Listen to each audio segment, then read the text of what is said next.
거든요. 그런데 남편이 그 다음 날부터 계속 찾아오는 겁니다.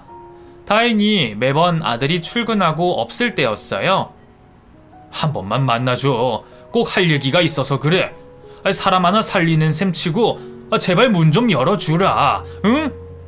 며칠이고 문을 두들기기에 경찰을 부를까도 고민했지만 결국 나흘째 되던 날 문을 열어주었습니다. 얘기나 들어보자는 심산이었는지 어떻게 살아온 건지 궁금해서였는지 모르겠어요. 제가 어떤 마음으로 열어줬던 건지 정확히 기억은 안 나요. 다만 눈을 떠보니 제가 문을 열고서 남편을 올려다보고 있더라고요. 눈물 고인 남편의 얼굴을 보니 다시 또 화가 치밀었지만 일단은 집 안으로 안내했습니다. 5년의 시간 동안 무슨 일이 있던 건지 남편은 전의 모습과 너무나 달라져 있었어요. 큰 가방만 하나 들고서 찾아온 남편은 많이 헬쑥해져 있었고 안색이 많이 안 좋아 보였죠. 몸은 거의 전의 반토막과 같은 모습이었고 조심스럽게 집 안으로 들어온 남편은 오랜만에 다시 찾은 집이 반가운 건지 신기한 건지 조용히 둘러보더군요. 저는 소파에, 남편은 바닥에 앉고서 서로 고개만 숙인 채 무거운 정적을 보냈습니다. 한참을 아무 말 없던 남편이 먼저 입을 떼었어요. 정훈이는? 어디 있어? 가증스럽네. 당신이 정훈이 소식을 궁금해할 자격이 돼? 애에 대해선 단 한마디도 묻지 말고 하려던 얘기나 하고 나가. 지금 이렇게 마주 앉아있는 거 진짜 끔찍하게 싫거든? 남편은 또다시 아무 말이 없더군요. 그렇게 얼마나 시간이 흘렀을까? 남편이 꺼낸 말은 정말이지 또다시 큰 충격이었습니다. 나 간 좀 이식해 줄 수 있어? 뭐? 나 간암이래. 절제 수술 받았는데 재발했어. 이제 이식 말고는 방법이 없대. 5년 만에 찾아와서는 그것도 바람을 피워 처자식 버리고 간 사람이 갑자기 나타나서 간 이식을 해달라뇨. 이거야말로 영화보다 더 잔인하고 끔찍한 일 아닐까요? 남편은 암으로 투병하다가 죽음 직전에 우리를 찾아온 겁니다. 그 여자랑은 3년 전에 헤어졌어. 당신과 아이 곁을 떠난 후에 정말로 나 곧바로 후회했어. 내가 정말 미쳤던 거야. 한순간 마음을 기댄 순간들을 사랑이라 착각하고 멍청한 선택을 한 거라고. 당신도 알잖아. 나 그 당시 엄마 그렇게 되고서 심적으로 많이 힘들었다는 거. 그래서 판단이 잘못 섰던 것 같아. 정말 미안해. 돌아오고 싶었지만 염치가 없어서 그러진 못했어. 그렇게 떠났었는데 내가 어떻게 아무렇지 않게 돌아올 수 있었겠어. 그렇지만 너무 그리웠다고. 당신과 정훈이, 이 집이 정말 미칠 듯이 그리웠어. 그 말을 듣자마자 저는 집에 있는 물건을 남편에게 던졌습니다. 뭐 하나 말이 되는 게 없었으니까요. 전부 거짓말, 변명뿐이라며 소리를 지르고 화를 냈어요. 염치가 없으면 그렇게 조용히 있는 듯 없는 듯 살다가 죽지. 얼마나 귀한 목숨이라고, 얼마나 더 그렇게 구질구질하게 살고 싶다고 간을 이식해 달래? 당신이 버리고 간 가족들 간을 받고 싶어? 네가 인간이야? 죽어 그냥. 제발 그냥 좀 죽으라고. 그러자 남편은 무릎을 꿇고서 살고 싶다고 하더군요. 너무나 살고 싶다고요. 살아서 다시 우리에게 돌아오고 싶대요. 이대로 죽어야 자신의 죄가 그나마 덜어지겠지만 그럼 저희에게 돌아오지 못한 걸 지옥에서도 후회할 것 같다면서요. 그런 생각을 하면 도저히 죽고 싶지가 않대요. 자신이 저희 곁에서 평생 갚으면서 살 수 있도록 제발 한 번만 도와달라고 하더군요. 그렇게 간절히 비는데 오히려 화가 나는 겁니다. 나는 이미 지옥 속에서 살았는데 본인은 지옥에서 후회할 걸 생각하고 있다니 어이가 없어서요. 그래서 저는 그 사람이 저한테 갚는 것도, 그 빌미로 아들과 제 옆에 머무는 것도, 간이 아니라 내 몸에 부질없는 그 무엇 하나 주는 것도 전부 다 싫다고 소리치고선 남편을 쫓아냈습니다. 쫓아내고선 정말 어린아이처럼 엉엉 울었네요. 눈물이 멈추질 않았어요. 내 삶이 너무 박복해서요. 떠났으면 아무 소식 들리게 하지 말고 살지. 이렇게 죽음을 앞두고서 찾아온 남편을 보니 정말 가슴이 무너지는 것 같더라고요. 우리 가족의 운명이 너무 가련해서 울고 또 울었습니다. 아들에게는 내색하지 않으려 혼자서 정말 꾸역꾸역 참았지만요. 매일같이 문을 두들기며 소리를 치던 남편은 그 뒤로 저를 찾아오지도 아들을 찾아가지도 않았습니다. 오지 않아도 너무나 힘들었어요. 생각이 많고 복잡해서 정말이지 머리가 터질 지경이었죠. 그토록 저주했던 남편인데 만약 저렇게 죽는다면 제가 힘들지 않을 자신이 있는지 고민이 되었어요. 언제나 남편이 벌을 받는 상상을 했으니까 이제야 그때가 온 거라 스스로를 합리화시키기도 했는데, 그런데 이상하게 자꾸만 남편이 죽으면 제가 도와주지 않아서 그런 거란 생각이 드는 거예요. 남편과 함께했던 지난 시간들이 자꾸만 떠오르고 너무 밉고 싫지만 그래도 한때 저의 전부였던 사람인데, 30년을 사랑했던 사람인데 만약 이렇게 떠나면 제가 너무 힘들 것 같은 거예요. 아마도 전 아직까지 미련하게도 남편을 잊지 못했던 것 같아요. 그렇게 증오하면서도 제가 사랑하던 남편의 모습을 버릴 수 없던 거였나 봐요. 답답하다고 욕을 하셔도 좋아요. 하지만 그게 솔직한 저의 마음인가 봐요. 하지만 그렇다고 한들 간이식 수술을 해준다 해도 걱정거리가 없는 건 아니었어요. 제 간을 주는 건 상관없지만 만약 아들만 수술이 가능한 상황이라면 현실적으로 피가 섞인 아들이 저보다 훨씬 더 가능성이 있잖아요. 그렇지만 제 목숨보다 귀하고 소중한 아들인데 그 아들의 간을 떼어서 남편에게 주는 게 정말 싫었어요. 그리고 아들에게도 할 짓이 못됐고요. 가족을 버리고 간 아빠에게 장기를 내어주자는 게 엄마로서 도저히 할 말이 아니었으니까요. 나만이라도 검사를 받아봐야 할까? 그럼 아들은 그 선택을 이해해 줄까 싶고, 이러지도 저러지도 못하는 상황 속에서 정말 매일 밤을 뜬 눈으로 보냈습니다. 밥도 먹지 못하고 잠도 자지 못하니 결국엔 쓰러지고 말았죠. 어떻게 쓰러졌는지 언제 그렇게 된 건지 기억이 안 나요. 눈을 떠보니 응급실이더라고요. 아들이 울면서 저를 바라보고 있었고요. 엄마, 괜찮아? 놀랐잖아. 정말 나도 쓰러질 뻔했다고. 왜 그렇게 몸을 망가뜨리고 있었냐며 무슨 일이 있었냐고 묻는데 도저히 참을 수가 없었습니다. 더 이상 비밀로 하기엔 저도 이제 한계 같았어요. 집으로 돌아가 결국 그간 있었던 일을 전부 다 털어놓았습니다. 어떻게 하자는 이야기가 아닌 순전히 있었던 사실에 대해서만요. 그렇게 말할 수밖에 없던 제가 스스로도 너무나 답답하고 싫었지만 어쩔 수가 없었네요. 아들은 말없이 묵묵히 듣기만 했어요. 그리곤 아무런 대답 없이 집을 나갔습니다. 자기도 사실 너무 당황스럽고 충격이라 혼자서 생각할 시간이 필요하다면서요. 전 이렇게 또 아이에게 한 번 더 지울 수 없는 상처를 준 것만 같아서 너무나 괴로웠습니다. 그럼에도 어떻게 해야 할지, 어떤 선택이 최선일지 답을 알 수 없었어요. 저는 이미 판단이 흐려진 상태였으니까요. 그 이후 아들은 매일 정해진 시간에 출근을 하고 퇴근을 하면서 저에게도 평소처럼 대하려 했어요. 하지만 웃고 있는 얼굴 속에서도 분명 깊은 근심이 보이는 듯 했습니다. 그 모습을 보며 저는 결국 이식 수술을 포기하기로 했어요. 저런 아이한테 그런 잔인한 선택을 차마 강요할 수 없었으니까요.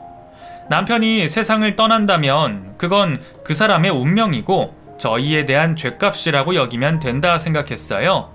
그 무엇도 우리의 잘못이 아니고 그저 세상의 순리이자 인간의 운명이라고, 저도 하루빨리 마음을 다잡고 일상으로 돌아와야 한다고 계속 스스로를 다그치면서요. 그렇게 시간이 흘렀고 남편이 다시 저희를 찾아온 겁니다. 하필 아들이 있는 저녁에요. 문을 두드리는 소리에 저는 너무나 놀랐지만 이내 드디어 올 게 왔구나 싶었어요. 언젠가 남편이 저를 다시 또 찾아올 것 같다고 생각은 했었거든요. 다소 놀란 듯 보이는 아들에게 저는 최대한 침착한 얼굴로 제가 알아서 하겠다고 너는 나오지 말라 말하고서 현관으로 갔습니다. 전 혼자 밖으로 나가 집 앞에서 남편을 만났어요. 남편은 그 전보다 더 마르고 수척해서 파리해진 모습이었습니다. 눈물이 나올 것만 같은데 꾹 참고서는 죽은 줄 알았는데 왜 또 찾아온 거냐고 물었습니다. 그러자 남편은 전과 다르게 굉장히 작고 힘없는 목소리로 얘기하더군요. 마지막으로 부탁하려고 왔다고요. 부탁을 거절한다면 그럼 그냥 얼굴 한번 보고 가고 싶었다고 덧붙이면서요. 핏기 없는 손을 내미는데 저는 그 손을 가만히 내려다보며 말했습니다.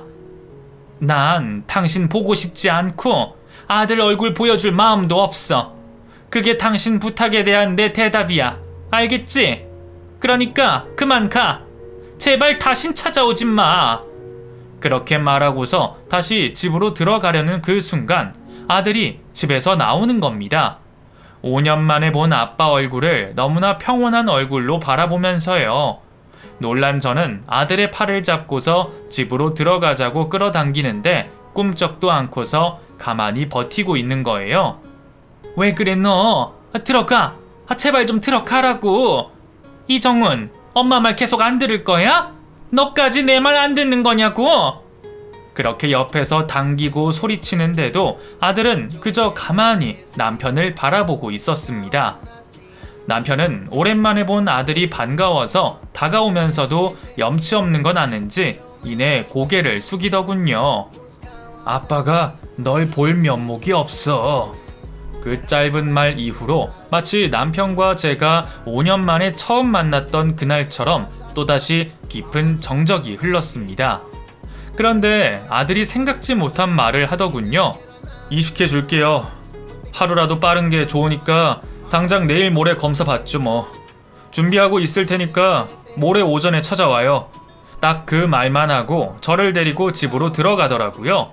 저는 미쳤냐면서 이제 다 정리가 돼가고 있는 것 같았는데 왜 혼자 결정하냐고 소리를 질러댔어요. 그러자 아들이 참아왔던 이야기를 하는데 저는 아직도 그 말을 잊을 수가 없습니다. 엄마, 혼자 결정해서 미안해. 그런데 어쩔 수 없었어. 생각해봐. 엄마, 아빠 저렇게 보내면 우리는 다시 또 죄책감에 사로잡혀서 남은 삶을 보내야 해. 우린 이미 지난 5년간 절망 속에서 보냈잖아. 난 또 그렇게 힘들게 하루하루를 보내고 싶지 않아.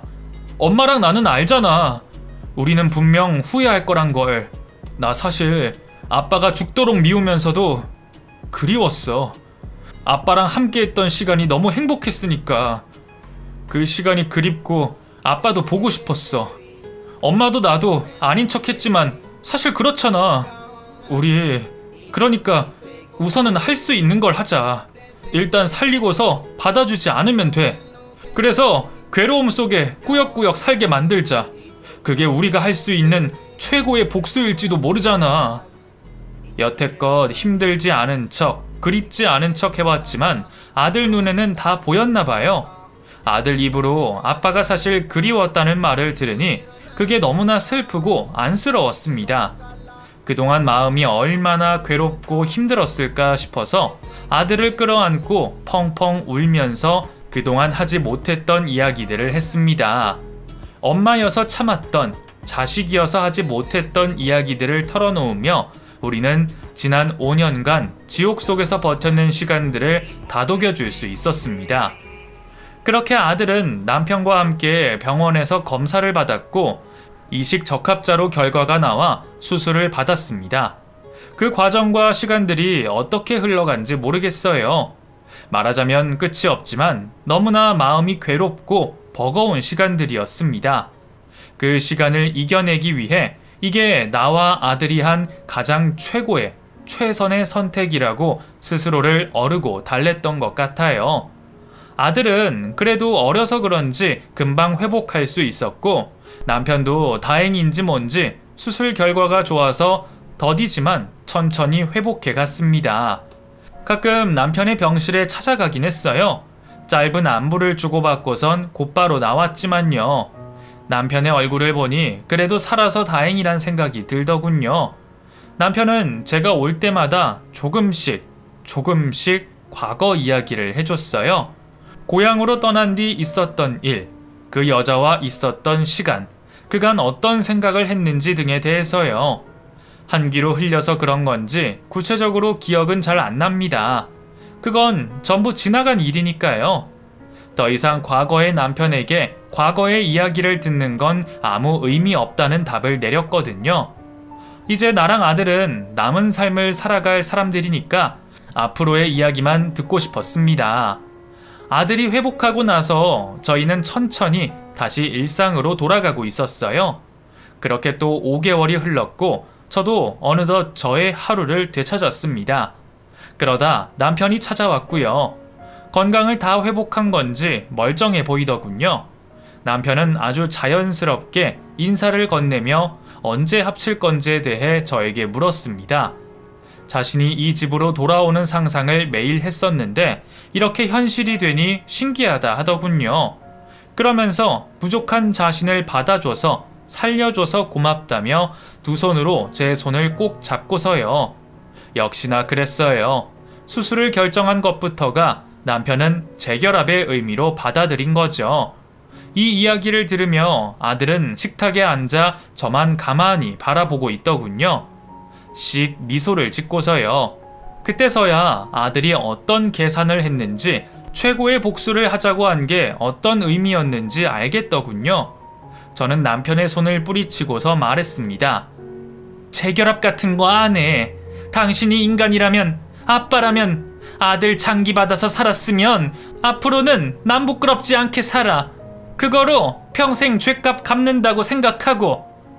그런데 그게 나랑 정훈이 옆에서 지내란 얘기는 아니야. 어머님이 살아계셨다면 절대 당신 같은 사람 받아주지 말라고 하셨을 테니까. 오늘 이후로 다신 이 집 근처로 올 생각 마. 이번엔 우리가 당신 버리는 거야. 남편은 전혀 생각지 못했던 결말이었는지 어리벙벙하게 서 있더군요. 자기는 이제 오갈 데 없다며 저랑 아들만 믿고 왔다고 제발 받아달라 애원하는데 인정사정 없이 그냥 밖으로 내쫓았습니다. 이번에도 문을 두들기기에 경찰을 불렀습니다. 한번 호되게 당해보라고요. 아들이 웃으며 잘했다고 하더라고요. 저도 드디어 뭔가 묵은 채증이 내려가는 것 같아서 속이 시원했어요. 정훈아, 엄마는 5년간 마음에 돌덩이를 얹은 것처럼 너무나 무거웠거든. 아빠를 만나고도 수술을 하고 나서도 똑같이 무거웠어. 그런데 지금에서야 그 돌을 치워버린 느낌이야. 아마도 엄마는 그 작별 인사를 못해서 그랬었나 봐. 갖은 욕을 하든 뺨을 마구 때리든 간단 명료하게 안녕을 말하든 간에 그 어떤 방식으로도 아빠와 마지막 인사를 하지 못하고 떠나보냈다는 생각에 그렇게 힘들었었나 봐. 지금에서야 아빠를 보낼 수 있어서, 속 시원하게 보낼 수 있어서 다행이다. 그런 기회를 만들어줘서 고마워 우리 아들. 아들은 저의 작별 인사를 통해서 본인도 아빠를 보냈다면서 저를 안아주었습니다. 아들과 저는 그렇게 우리의 상처를 마주했고 위로하고 치유할 수 있었어요. 남편의 소식은 그 뒤로 정확히 알지는 못합니다. 다만 이따금씩 저장하지 않은 그 번호로 문자가 오긴 해요. 남편이겠죠. 정말로 이제 제 말을 잘 듣고 있는 건지 자신이 멀리서 어떻게 살아가고 있는지에 대해서 연락을 전하더군요. 어디에 집을 구했고 어디에서 직장을 다니게 됐고 건강이 어떤지 그런 것들에 대해서요. 마치 선생님에게 숙제를 검사받는 아이처럼요. 그럼에도 한 번도 답장은 하지 않았어요. 저는 이미 완벽하게 작별 인사를 건넸고 모든 과거를 끝내버렸으니까요. 남편은 근면성실한 사람이니 굶어 죽지 않고 잘 살겠죠. 이제는 모든 걸 내려놨으니 그 어디서든 잘 살아가길 바랄 뿐이에요. 아들과 저는 기존의 카페를 확장시켰고 장사도 여전히 잘 되고 있습니다. 건강을 차리고 나서 더 열심히 일하던 아들은 최근에 좋은 사람도 만난 듯해요. 소개로 만난 여자분인데 너무나 잘 만나고 있다고 하더군요. 아들의 선택이라면 전 어떤 거라도 좋아요. 그 모든 선택이 옳다고 믿고 지지해줄 준비가 되어 있거든요. 만약 아들이 결혼을 결심한다면 그땐 하고 싶은 거 다 할 수 있게끔 지원해 줄 수 있도록 저도 힘닿는 데까지 더 열심히 일하려고 해요. 그런 미래를 생각하다 보면 몸이 아픈지도 잘 모르겠어요. 제게 아직 많은 날들이 남은 것 같거든요. 인생을 살아가다 보면 생각지 못한 이별을 하고 마음의 준비를 못한 채 갑작스럽게 보내줘야 하는 때가 있잖아요. 우리의 능력으로는 어찌할 수 없는 일들이죠. 그래서 전 매일 매 순간 더욱더 최선을 다하려고 합니다. 진심을 다한 순간에는 갑작스러운 끝이 다가온다 해도 후회가 없을 거라고 믿게 되었거든요. 제가 떠난 그 후에도 아이가 씩씩하게 나아갈 수 있도록, 행복할 수 있도록 함께하는 모든 시간에 진심을 다할 겁니다. 여러분도 그런 순간들 속에서 살아가시길 바랍니다. 부족하지만 긴 글 읽어주셔서